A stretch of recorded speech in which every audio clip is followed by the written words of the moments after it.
Hello and welcome back to this special edition of the ILEETA Learning Lab. I'm Joe Willis, the Deputy Executive Director for ILEETA, the International Law Enforcement Educators and Trainers Association.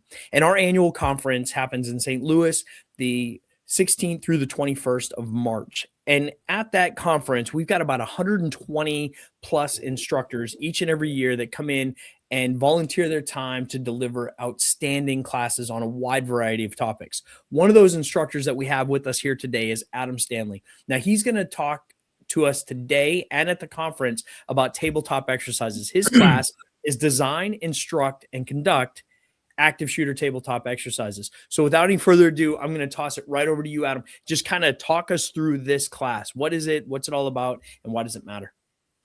Yeah, so like I said, in the past few years, I started doing active shooter tabletop exercises, and I really found out that I love them. It's one of my favorite things to teach, and I think it's one of the things that people tend to forget about as instructors. Tabletop exercises, they allow you to, use that foreseeability, right? So we're not talking about incidents that's already happened. And that's one of the main things that I always hated about going to an active shooter class was, okay, so we're talking about something that's already happened. And, we're looking at all the tactics that went wrong. Well, it's easy to say, all this went wrong. But why can't we find these problems before they happen? So I really enjoy problem solving. I guess I'm kind of a little bit of a nerd like that. And I guess that's kind of how I ended up doing tabletop exercises. So one of the let me ask you, a lot of people get confused with these classes is it ain't necessarily about tactics. Okay. Go on. Yeah. I'm not a SWAT commander. Okay. I'm a deputy right now. I've instructed at an academy. I've instructed criminal justice classes. I hold numerous instructor credentials. But it is not, a tactics class. What we're talking about is, emergency management pretty much, and what we can do to prevent incidents. Awesome. And so in a nutshell, from your perspective, what is a tabletop exercise? So a tabletop exercise is basically a scenario-based exercise. It's discussion-based. So in the course, we'll have a broad discussion numerous times throughout the course. I think the best way to show my fellow instructors, how to design a tabletop is to have a tabletop. So what we'll actually do is have a miniature tabletop in the course. I'll be showing everybody some videos that I've showed and how, why I believe they've worked out for me. Very good. And so when you lay out, let's say we've got a tabletop exercise coming together. First of all, who's the audience for a good tabletop? Who should all be at that exercise and that training event?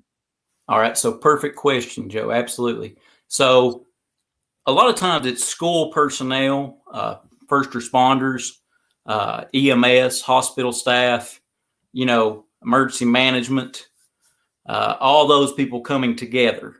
But a lot of people get that confused right there, Joe, and that's what kills me, is it ain't always about schools, okay? Now, schools is imperative. It is. Schools is absolutely imperative. And a lot of times schools require tabletop exercises to be done, sometimes within a certain time frame. But there's also other places. There's hotels. Look where we're going to be at. We're going to be at Union Station Hotel. There's numerous places that incidents could unfold that may want a tabletop done. Does that make sense? And so it absolutely does. And so let's talk then about, so part of that design is figuring out who the audience is, the stakeholders, and having done, I don't even know how many of these in my career, oftentimes you'll have like one representative, and maybe it's the SRO and the principal from the school, or the hotel general manager and the security manager. represent the hotel staff, the hotel guests as part of that tabletop. Then you'll have EMS there, and maybe it won't be the entire, staff. It'll be the training officer or one of their commanders, right? So you've got the key stakeholders representing the audiences. We've figured that part out. Now, talk to me about good tabletop exercise design. So the key to a good tabletop is the scenario. Okay. You got to be a good storyteller. And if you're not, and I've been to tabletops before where they're not good storytellers, and I look around the room, and I ain't trying to be disrespectful, but everybody looks bored. They look bored. They're not interacting. There ain't no discussions taking place that need to happen. And we're not built on looking at the problems that need to be solved. And I've been to those types of tabletops, and it's aggravating. It's frustrating. And I feel like at the end of the day, what they're trying to do is just check a box. Okay, let's check the box. But how about we try to save lives too? Sure, absolutely. And so when you look at designing that scenario, that is the tabletop. And let me ask you, do I actually have to have a table where I'm doing this at? What sort of medium do you use to conduct a tabletop exercise? So when I first start doing my tabletops, the first thing I do is I look at my community. I start inviting all the people in the community there. It could even be a judge executive. Judge executive is going to have a big role in these type of incidents with money and all that, right? Principals. I'll even invite, if I'm doing one at school, I'll invite a nearby school because it's going to affect them too. Now, are we actually sitting down at a table? Yeah, we are sitting down on tables, and it's discussion based. Okay, this ain't a full scale event. It's discussion based. So I like to split everybody up into tables. Now, when we do the course there, I would like to see some discussion. I don't know if we'll actually break people up, but I would definitely like to see discussions taking place. We got people coming from all over the world here. ILEETA's international. I'd love to be able to hear, what other people do at their types of neighborhoods, regarding to these events. And they might be able to find something out when they come to the course. They might say, oh my gosh, we've never thought of that. Yeah, absolutely. And so the when you are looking at, so let's say pick an elementary school anywhere, any community school, you're conducting the tabletop for them. Kind of walk me through your process on designing a good tabletop for that school or that hotel, or where do you start at? How do you get there? So the first thing I'll do when I first start my design is I'll talk to the principal. If they have an SRO, I'll talk to the SRO. I'll talk to the local emergency manager. And what I try to do, not everybody's the same, but I try to find out problems they may be facing that I can build into the scenario. That way they can actually see the problem that may cause. So I try to, if it's communication, are we having a radio problem? Is it different frequencies between different agencies or EMS or, something like that?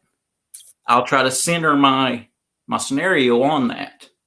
Because if we ain't fixing the problem or identifying the problem, then why are we there, Yep. I know. I love it. And I think as you just described it, knowing what the most likely, most probable, most dangerous courses of action for somebody creating chaos, whether it's an active shooter, but you could do, you're talking active shooter situation here, but you could also talk flood, natural disaster, tornado, fire, it doesn't matter. There's so many other approaches people could be using. So you figure out what those most likely, most dangerous, most probable courses of action are and work from there. So you've got a situation at a school where, the playground, recess happens at this time. There's a large population of kids on the playground, and maybe the shooting incident starts there, but the ability to seek cover is limited because all the doors are locked. And so you kind of have an interesting dynamic there you could address, right? Yeah, it could come into, what we call CPTED, crime prevention through environmental design. You could bring that into your scenario-based exercise. There's so many different things you can bring. But like I said, one of the first things I do is I talk to the people like the principal and SRO, and I talk to them because they're there every day. They'll be able to show me around the building, and they know where the fatal funnels are. They know where all these bad problems are, and let them kind of point those out to me. I love it. And so the choke points there. So now you have kind of an idea from the primary stakeholder, the building manager, the principal, something like that, of what the situation could be. Then as an experienced CPTED guy, you kind of make your way around and kind of look at the design, the physical security, that sort of thing. And then as you design this exercise, kind of talk me through, as you mentioned, good storytelling. And I've seen it myself. They go really well when the lead trainer is a good storyteller and can kind of keep things flowing naturally and facilitate it. They go terribly if somebody kind of walks up and one of the number one mistakes I see people that do these exercises make is they fall into what I call like the what if trap. People start saying, well, what if this happens? Or what if that happens? And then we're sitting here, and what we end up doing is we end up sitting there for an hour, hour and a half, or 2 hours talking about what if this, what if that, and we didn't stay on our scenario at all. And at the end of the day, we're talking about, 10 snipers in the mountains or something, I mean, we got to keep it, on our exercise that we're doing. And so, okay, talk me through that. So let's say you've got a situation where the responding agency, the initial law enforcement response, maybe the SRO or the first responding deputy or patrolman, does exactly the right thing, whatever that is, and isolates or barricades that shooter to an area of the building that decreases the harm and all the ideal stuff that we would do. How do you then continue the tabletop, kind of work through that story with me? Like, where would you go next? Kind of, how do you activate that? Okay. Let's say, we made contact, we changed fire, subjects down. Okay. So, and we'll put a time frame there. Okay. Let's say this happened at 1:30. Okay. So 1:32, we have 2 ambulances arriving. We have fire arriving. We have 6 police officers arriving, 2 county deputies. Okay, what are we doing right now? What's the law enforcement response? What's the EMS response? What should everybody be doing right now at this given time? Yeah. Yep. I love it. And the thing about tabletop, so what I really enjoy about good drills, rehearsal drills, or that sort of thing, where you lay it out like that, you see where those flaws are in communications and staging. And well, EMS says they would stage here, but in reality, that spot's not even available when you actually lay it out in a tabletop. And so how do you coach through in the moment as you're doing those sticking points of, well, I would go here in real life, but that's not available right now. So how do you coach through that? Right. I make them give me an answer. I ain't going to just let them bypass the answer. Okay. We got to have an answer to what we're talking about. If the staging point, if you're saying, it ain't going to be here, well, where's it going to be at? I want an answer. If this roadway's blocked, okay, well, where else could it be at? Let's go ahead and let's figure it out right now. I got the map pulled up here on the PowerPoint. Let's look. Okay, if this street's closed, we got traffic backed up. We got families trying to arrive on scene. The media is coming. What are we going to be doing, guys? Who's our public information officer? What are we doing? Yeah. No, I think these are incredibly important parts of our bigger training methodology and approach to getting these things done. I think it's incredibly important that whether you are training on loan officer response or team responses, that you know how to move down a hallway, you know how to clear fatal funnels, Absolutely. you know how to do the tactics. Super important. Mhm. Super important that EMS knows when and where to be and when to enter certain areas. Couldn't stress that enough. And then what to do once they get in there. But it's Right. not until you see everything. Go ahead. Is your agency, does it do the warm zone, cold zone, with fire and EMS? Some people starting to go to that now, you know. If not, have y'all looked at that? You might have somebody at the conference in the course that may be doing it something totally different than you are at your agency. That's the good thing about ILEETA. It's an international conference. There's people from all over the globe come here. So True story. that's great because it really opens our minds, and that's what I love about ILEETA is it opens our minds and it provides us with things you can find out from all over the globe that might be different. One of my favorite classes I ever took was Israeli tactical training. With the guys over there from Israel. You got people from all over the globe that come to ILEETA, and that's why I love it. Yeah.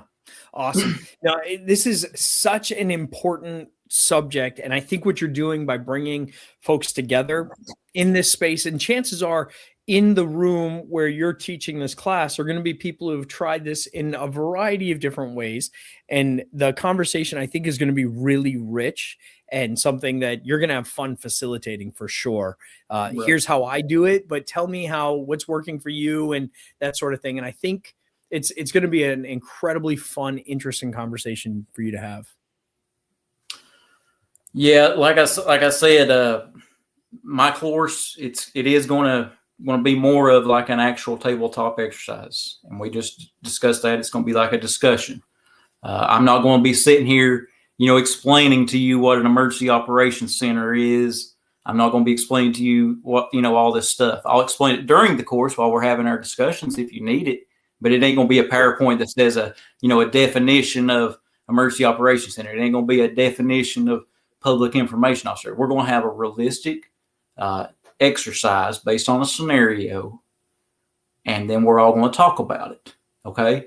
Now, everybody's from all over the globe, so the exercise I'm giving, people may not, know about that specific area, but that's okay. It allows us to talk and get ideas. Yeah. Absolutely. Adam, thank you so much for spending this time with me today and kind of talking through this. I think this is one of those things, as we were talking about before the recording started, that is an often underutilized and misunderstood part of our bigger approach to training. And we look at training in terms of teams and integrated approaches and addressing, communications issues. There's so many ways of getting after that in a tabletop that I'm excited for you. I think it's going to be a great class. I think you're going to have a lot of fun teaching it. I think anybody who attends is going to have fun participating in it. And again, very underutilized. So with that, I'm going to turn it over to you for the last words. If someone comes into your class, what are they leaving with? They're going to leave with the knowledge that they need, the basic skill set to be able to go back to their agency and their community to be able to conduct these type of exercises. They'll have my information. If they ever want to call me, feel free to call me. I've done several of these exercises. And like I said, it's about saving lives. Okay, these incidents are being, way too often. ILEETA has experienced law enforcement officers come to the conference. They have the best instructors come to the conference. There's all kinds of different backgrounds coming to this conference. There ain't one reason why we can't all work together to prevent these type of incidents. Now, in 2002, my sister was involved in an active shooter incident at Appalachian School of Law. She was on scene there. Now, she wasn't hurt, thankfully. Now, at the time, I was younger, but just seeing the effect that it had on my family is enough for me to take these incidents very serious. So if you come to the conference, come to my class, you won't regret it. Awesome. I love it. Thank you so much for the time today, spending time with this audience in the Learning Lab and just this conversation with me. And so thank you very much. You mind sticking around? I got a couple of quick questions for you. Yes, sir.